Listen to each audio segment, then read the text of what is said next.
이 암흑세계로 들어가더라고요. 아주 암흑세계로. 근데 다만 첫머리는 깜깜하더니 밝은 세상을 가기로 들으니까 이 세상과 또 황홀한 곳으로. 근데 27년 동안 살았는데 내 명성이 바뀌어서 그 빛 속에서 보이는 거예요. 한순간. 그런데 제가 딱 보입니다. 아버지를 속인 일, 이모님 집까지 흔들이 화투치면서 떨어진 그 돈을 그냥 주워 담고 창의하서 누가 비가를 삼았던 일 고민하겠더니 그러면 나는 뭐 죄인지도 의식도 못했던 헛소리를 보입니다. 나에 대한 행동이 죄났구나. 나쁘지도. 그렇기 때문에 국민이 이동이잖아요. 그들은 공통적으로 말하고 있었습니다. 최소한 자신들은 꿈과 현실만큼은 구별할 수 있는 정상적인 사람들이라고 말합니다.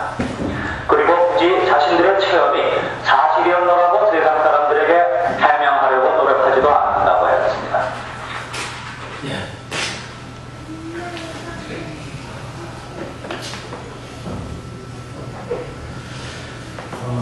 이 사람들의 공통점은 이런 체험을 하고 나서는 저 세상을 위한 준비를 하는 그런 마음으로 한결같이 그분들이 다 살더라는 것입니다.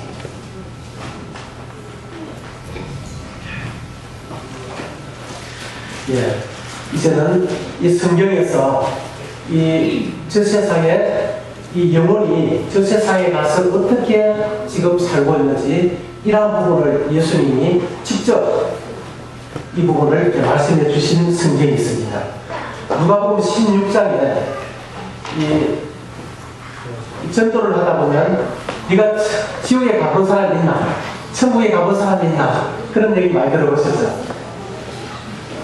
주님은 이러한 우리의 마음을 아시고 실제 이 세상에 두 사람이 한 동네에 살았는데 그 두 사람이 이 세상에 어떻게 살았고 이 두 사람이 동일하게 이 죽음을 어떤 식으로 맞이했고 죽음 그 이후에 어떤 삶을 살고 있는지 이런 내용을 이렇게 기록해 주셨습니다.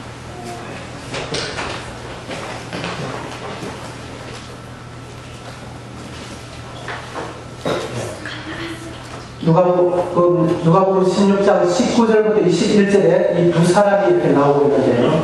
이 부자와 거지가 한 동네에 이렇게 살았다는 것을 말하고 있습니다. 한 부자가 있어 자색 옷과 고운 벼옷을 입고 날마다 호화로이 즐기더라. 그런데 나사로라 이름하는 한 거지가 현대투성이로 그의 대문 앞에 버려진 채 그 부자의 상에서 떨어지는 것으로 배불리게 하며 심지어 개들이 와서 그 은혜를 핥더라. 여기 보면 여기에 이 한 부자와 이 나사로라 이름하는 거지가 이렇게 등장을 하고 있습니다. 실제 이 두 사람은 이 지상에 이 땅을 딛고 이렇게 살았던 사람이었습니다. 그런데 이 두 사람이 이 세상에서는 이 비교될 수 없는 이런 삶을 살았습니다. 누가 더 존귀한 사람입니까? 누가 더 행복한 사람입니까? 부자입니까? 아니면 나사로입니까? 이 세상에서는 이 부자가 호화롭게 즐기는 이런 삶을 살았습니다. 이 부자는 죽음 저 건너편에 대한 이런 생각을 그 머리에서 지워버리고 이 세상에서 내가 뭔가를 얻는 것만이 내 것이다 하는 마음으로 살았습니다. 그러나 이 나사로는 그것이 아니었습니다. 그런 죽음 저 건너편에 영혼의 세계에 대해서 준비하고 있는 그런 마음을 가지고 있었습니다. 이 두 사람이 이제 죽게 되는 내용을 기록하고 있습니다. 22절입니다. 같이 좀 읽어주시면 감사하겠습니다. 이에 그 거지가 죽어 천사에게 받들려 아브라함의 품에 들어가고 부자도 죽어 장사되니 이 두 사람이 죽음을 맞이하게 되는데 이 거지가 먼저 죽었습니다. 이 거지가 정말 헌대투성이로 종기투성이로 정말 하루하루 살아가는 것이 힘들었을 것입니다. 그런데 그가 이 죽음을 맞이하는 그 순간 어떤 마음이 들었을까요? 그는 정말 이 천국에 대한 이런 소망을 가지고 살았는데 죽음을 맞이하는 그 순간 이것이 사실이었구나. 엄청난 기쁨이 있었을 것입니다. 이 거지가 죽었을 때 그 영혼이 몸에서 빠져나왔을 때, 분리되었을 때 천사가 그 영혼을 받들어서 아브라함의 품에 들어갔다고 말하고 있습니다. 이 아브라함의 품이라는 것은 상징적으로 이 낙원을 말해주고 있습니다. 이 낙원을 말해주고 있습니다. 그리고 이 부자도 죽었는데 이 부자가 죽어 장사되네. 이 부자는 죽었을 때에 천사들에게 받들려갔다는 그런 말씀이 없습니다. 이 죽음은 이 사람이 죽음을 맞이하게 될 때에 그 사람에 이렇게 찾아오는 두 부류가 있습니다. 하나는 천사들이 그 영혼을 받들어 가기 위해서 찾아오는 그런 천사가 있고, 또 다른 한 천사는 그 영혼을 체포해 가기 위해서, 죄인을 잡아가기 위해서 찾아오는 이 저승사자가 있는 것입니다. 여러분은 이 임종을 맞이할 때 누가 오기를 바랐습니까? 예, 그 다음에 이제 이 두 사람이 죽었는데 어떻게 되는지 한번 보겠습니다. 23절, 그가 음부에서 고통 중에 눈을 들어 멀리 아브라함과 그의 품에 있는 나사로를 보고 불러 이르되, 아버지 아브라함이여 나를 긍휼히 여기사 나사로를 보내어 그 손가락 끝에 물을 찍어 내 혀를 쓰늘하게 하소서. 내가 이 불꽃 가운데서 괴로워하노라. 이 부자가 자기가 죽는 순간에 자기는 끝이라고 생각했는데, 자기가 눈을 떠보니까 이 불꽃 가운데 이 지옥에 들어가 있더라는 것입니다. 이 불꽃 가운데서 괴로워하나이다.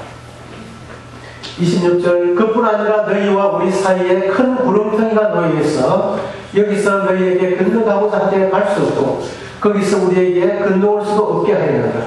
이 낙원과 이 음부는 큰 구름텅이가 있어서 서로 왕래를 할 수 없도록 해놨다는 것입니다.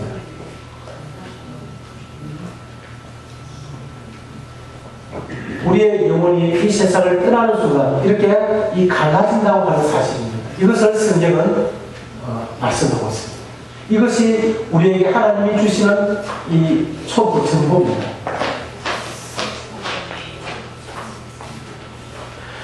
그런데 이 부자의 한 가지 소원이 있었는데, 이 부자의 소원이 무엇일까요?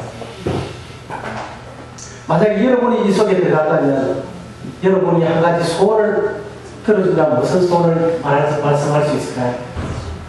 나올 수는 없습니다. 한번 들어간 사람은 이제 이 형벌의 장소이기 때문에 나올 수는 없습니다. 그런데 이 부자가 이런 얘기를 하고 있습니다. 이런데 그러면 아버지여 구하노니 나사로를 내 아버지 집에 보내소서. 내 형제 다섯이 있으니 그들에게 증언하게 하여 그들로 이 고통받는 곳에 오지 않게 하소서. 이 부자의 간절한 한 가지 소원은, 나는 이제 모든 희망이 끊어졌지만 아직까지 살아있는 내 형제 5명, 그들은 이곳에 오지 않도록 좀 조치를 취해 주십시오 하고 간청합니다.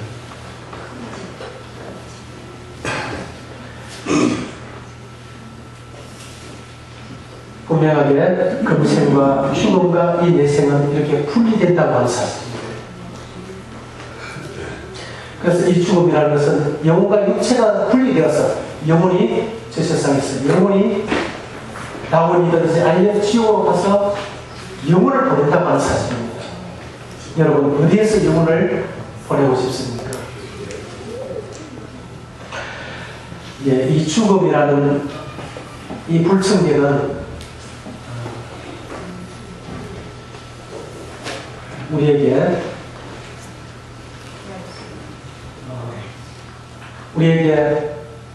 언제 찾아올지 모릅니다. 또 어디서 또 어떻게 찾아올지 모른다고 하는 것입니다. 그리고 이 죽음을 모든 사람이 다 알 수 있는 또 세 가지가 있는데, 이것은 아무것도 가지고 가지 못한다. 또 뭐가 있을까요? 아무도 함께 가지 못한다. 또 뭐가 있을까요? 이 죽음에 대해서 우리 모두가 알 수 있는 것. 한 번은 죽는다고 합니다. 이것은 우리가 다 알고 있는 사실입니다.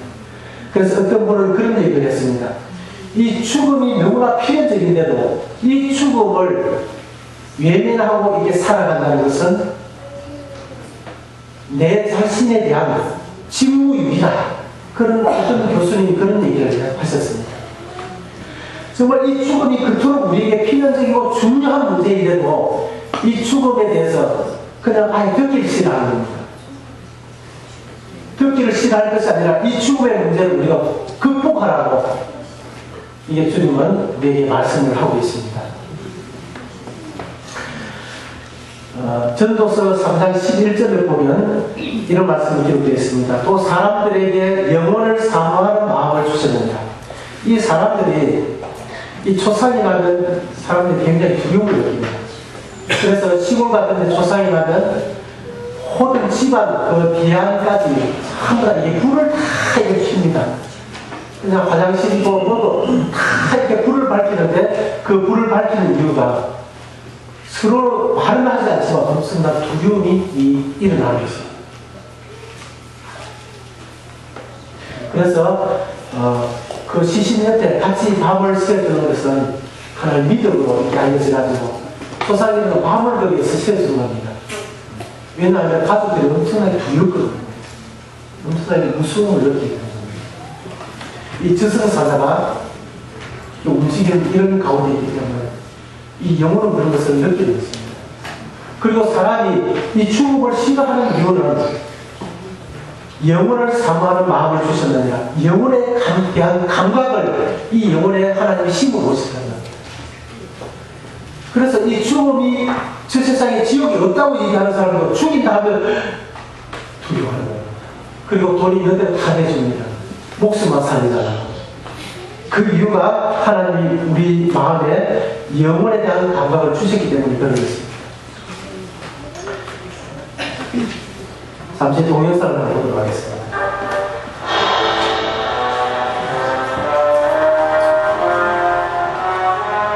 인생은 살아가면서 원치 않는 불의의 사고와 천재지변을 당하게 되고 질병을 만나서 건강을 잃고 좌절과 시련을 겪게 됩니다.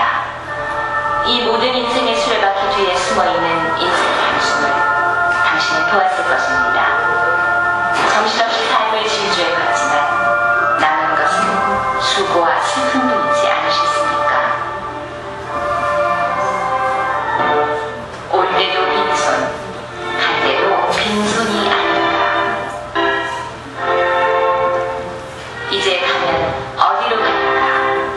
출생이 그러했듯이 죽음 또한 내 마음대로가 아닌 하나님의 뜻에 달려있으니 그대는 하나님의 공정하고 냉정한 심판을 받을 것입니다.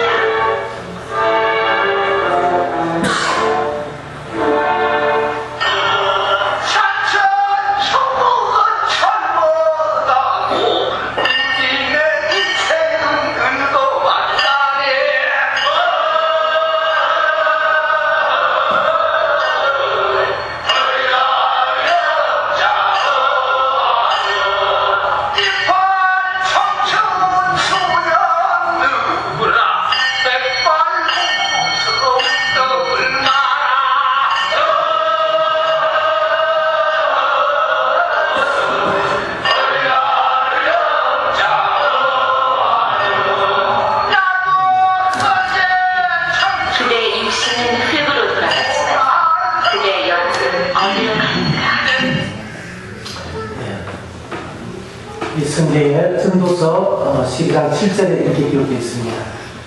같이 좀 읽어주시면 감사하겠습니다. 흙은 여전히 땅으로 돌아가고 영은 그것을 지신 하나님께로 돌아가기 전에 기억하라. 예, 흙은 이 몸을 말하고 있습니다. 이 흙은 여전히 땅으로 돌아가고 이 영혼은 그 주신 하나님께로 돌아가게 된다는 것입니다. 돌아가기 전에 이 죽음을 맞이하고 나면 그때는 끝입니다. 다시 기회가 없는 것입니다. 돌아가기 전에 기억하라. 여러분, 하나님은 여러분들을 사랑하셔서 이런 기회를 통해서 여러분이 구원받을 수 있는 이러한 기회를 살아있는 이러한 시간에 여러분에게 주고 계십니다. 그래서 이러한 내용들을 이렇게 쭉 들으시면서 영혼이 있구나, 이런 마음을 여러분들이 가지게 계신다면 이 영혼에 대한 준비를 여러분이 하게 될 수 있는 것입니다.